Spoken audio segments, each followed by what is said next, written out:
তো এটা কি বলুন তো, দেখুন মাঠে জমি তিরপল দিয়ে ঢেকে দিয়েছে। কারণ জানেন, এবছর আবহাওয়া প্রচুর ঠান্ডা, যার ফলে বীজ কি হচ্ছে, নষ্ট হয়ে যাচ্ছে। এই ঠান্ডায় এই আবহাওয়ায় ধানের বীজ দেখুন, এই দেখাই ধানের বীজ।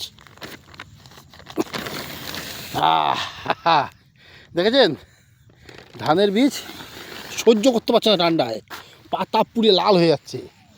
যার হাত থেকে বাঁচার জন্য চাষি ভাইয়েরা অভিনব প্রসেসে পাতর উপরেই আপনার ত্রিপল দিয়ে দিয়েছে। এর ফলে কী হচ্ছে, যে ত্রিপল সবুজ ঘাস, সবুজ চারা, কোমল চারা, নরম চারা, এই চারায় যে বাষ্পমোচন হয়ে উপর ঠেলে দিচ্ছিলো, সে বাষ্পমোচন আর বাইরে যেতে পারছে না, ওই তাঁবুর গায়ে লেগে যাচ্ছে। তাঁবুর গায়ে লেগে যাচ্ছে, আমি আপনাদের দেখাই।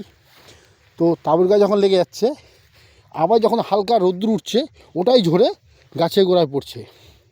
তার ফলে কিছু জলও দিতে হচ্ছে না, জলও কম খরচায় হচ্ছে। দেখুন দেখুন, দেখেছেন, এটা যে না দিয়ে দেখেছেন। সুতরাং জমিতে জল ও চারায় জলও দিতে হচ্ছে না, কারণ ওই জলটাই আবার ঘুরে গাছে গোড়ায় যাচ্ছে। সুতরাং একদিকে চারা ভালো হবে, আর একদিকে জলের সমস্যাও মিটবে। তো চাষি ভাইরা যুগের সঙ্গে তাল মিলিয়ে অভিনব প্রসেসে এই সমস্ত চাষের কায়দা শিখছে। কেউ দেখে শেখে, কেউ ঠেকে শেখে, আবার কেউ করতে করতে শেখে বা অভিজ্ঞর মাধ্যমে শেখে। তো চাষি ভাইরা বিভিন্ন দীর্ঘদিন ছোটোবেলা থেকে এই সমস্ত চাষ মহলে রয়েছে, যার ফলে এই চাষের ক্ষেত্রে ঠেকে ঠেকে ঠেকে ঠেকে চাষের উপর অভিজ্ঞ এক ডাক্তার, অভিজ্ঞ এক ইঞ্জিনিয়ার তৈরি হয়েছে। তাই চাষি ভাইদেরও বলতে পারি বন্ধুরা আমি, যে চাষি ভাইরা ডাক্তারে পরিণত হয়েছে, তাই না? তো একজন ডাক্তারি পড়তে হলে দীর্ঘক্ষণ ধরে তাকে বিভিন্ন পড়াশোনার মাধ্যমে, দীর্ঘদিন ধরে, লং টাইম ধরে মানুষের শরীরে দেহের নিয়ে পড়াশোনা করতে হয়, বিভিন্ন রকম জানতে হয়, তবেই তিনি ডাক্তারি করতে পারেন, অর্থাৎ মানুষ সম্বন্ধে, দেহ সম্বন্ধে জানতে পারেন।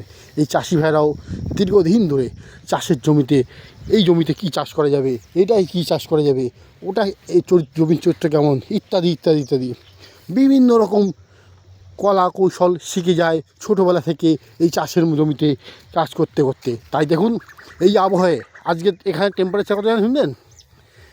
এই বছর রেকর্ড করেছে 11 ডিগ্রি টেম্পারেচার, এর আগে কোনোদিন হয়নি।